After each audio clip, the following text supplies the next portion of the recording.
Saya Renaldi Pratama Putra, NPM 10090218019. Assalamualaikum warahmatullahi wabarakatuh. Perkenalkan, saya Yudi Sobana, NPM 190218014 kelas D. Terima kasih. Baik, kita di sini akan membahas materi bab keempat, yaitu karakteristik keuangan mikro di Indonesia. Berhubung kita kelompok 12, maka harus berbagi dengan kelompok 11. Kita lebih fokus kepada pembahasan keuangan mikro berbasis koperasi. Nah, adapun fungsi dan peranan koperasi diantaranya membangun dan mengembangkan potensi serta kemampuan ekonomi anggota pada khususnya dan pada masyarakat umumnya untuk meningkatkan kesejahteraan ekonomi, dan B. berperan serta secara aktif dalam upaya mempertinggi kualitas kehidupan manusia dan masyarakat. C. memperkokoh perekonomian rakyat sebagai dasar kekuatan dan ketahanan perekonomian nasional dengan koperasi sebagai sumbernya. D. berusaha untuk mewujudkan dan mengembangkan perekonomian nasional yang merupakan usaha bersama berdasarkan atas asas kekeluargaan dan demokrasi ekonomi. Nah, teman-teman sudah jelas bahwasanya koperasi itu sangat penting.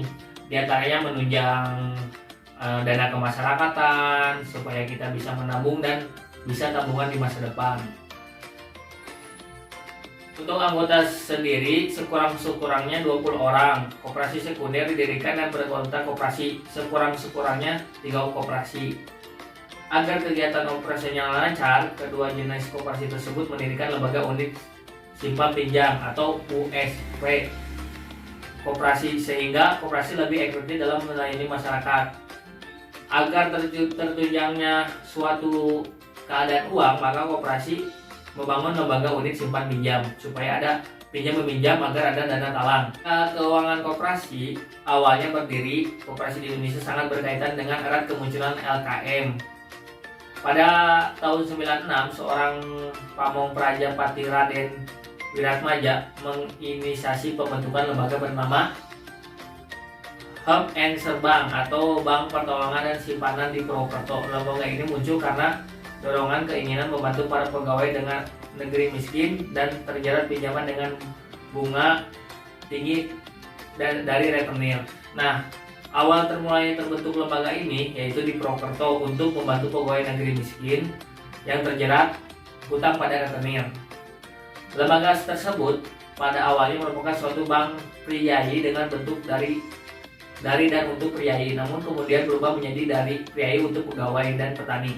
Awalnya dari dan untuk priayi, tapi selanjutnya menjadi priayi untuk pegawai dan petani. Nah, dalam hal ini adalah petani miskin. Sebagai bank priayi, lembaga ini menyerupai model koperasi. Nah, berdirinya bank tersebut menjadi asal musul munculnya gerakan koperasi di Indonesia.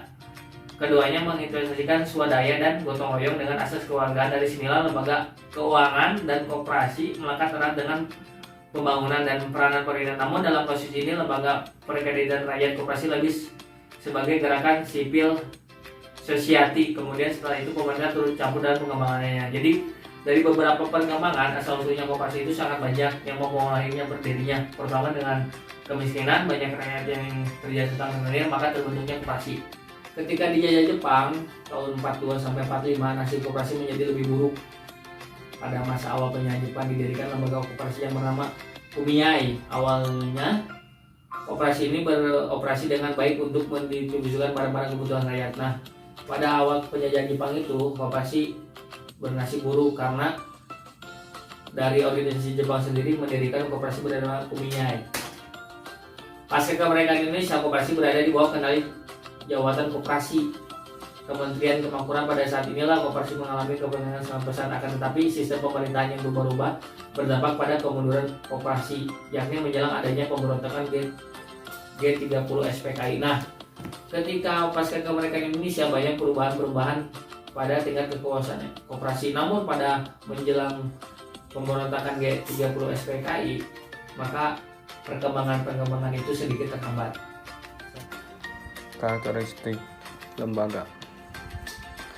Landasan hukum di sini perkoperasian baik koperasi umum ataupun syariah. Di antaranya Yang pertama, Undang-Undang Nomor 12 Tahun 1967 tentang pokok-pokok perkoperasian. Yang kedua, Undang-Undang Nomor 25 Tahun 1962 tentang koperasi. Peraturan Pemerintah atau PP Nomor 4 Tahun 1944 tentang persyaratan dan tata cara pengesahan akta pendirian dan perubahan anggaran dasar koperasi. Yang keempat, Peraturan Pemerintah atau PP Nomor 9 Tahun 1995 tentang pelaksanaan kegiatan usaha simpan pinjam atau koperasi. Berdasarkan Peraturan Menteri Koperasi dan UKM Nomor 15 Tahun 2015, wilayah keanggotaan KSP primer dan sekunder terdiri dari wilayah keanggotaan dalam satu daerah kabupaten atau kota, wilayah keanggotaan lintas daerah kabupaten atau kota dalam satu daerah provinsi, atau wilayah keanggotaan lintas daerah provinsi. Target anggota atau nasabah. Pada umumnya koperasi menjadi LKM untuk melayani semua masyarakat. Ketika masyarakat ingin bergabung dengan koperasi, mereka bisa mendaftar menjadi anggota. Sesuai dengan prinsip koperasi, anggotaan koperasi bersifat sukarela dan terbuka. Koperasi melayani semua anggota dan membutuhkan layanan simpan pinjam dan pengembangan UMKM melalui program pemberdayaan usaha mikro. Selain itu, koperasi juga dapat melayani calon anggotanya. Tantangan LKM ini, LKM berbasis koperasi masih menghadapi berbagai tantangan seperti masih sangat rendahnya kesadaran masyarakat terhadap pentingnya koperasi, perlunya dukungan dan peran aktif pemerintah dalam menggerakkan koperasi, dan minimnya pengetahuan masyarakat mengenai koperasi membuat masyarakat belum maksimal peranan koperasi sebagai LKM. Tidak terasa sudah banyak pembahasan yang kita bahas berdua. Dari saya bisa disimpulkan bahwasannya koperasi adalah sebuah lembaga keuangan, bukan bank, yang didefinisikan sebagai kerjasama di antara anggota dan pengurus dalam rangka mewujudkan kesejahteraan anggota dan masyarakat serta membangun tatanan perekonomian. Jadi tujuan dari koperasi itu adalah untuk mewujudkan tercapainya ekonomi yang sehat di masyarakat Indonesia. Terima kasih, semoga pembahasan ini bermanfaat untuk kita semua. Assalamualaikum warahmatullahi wabarakatuh.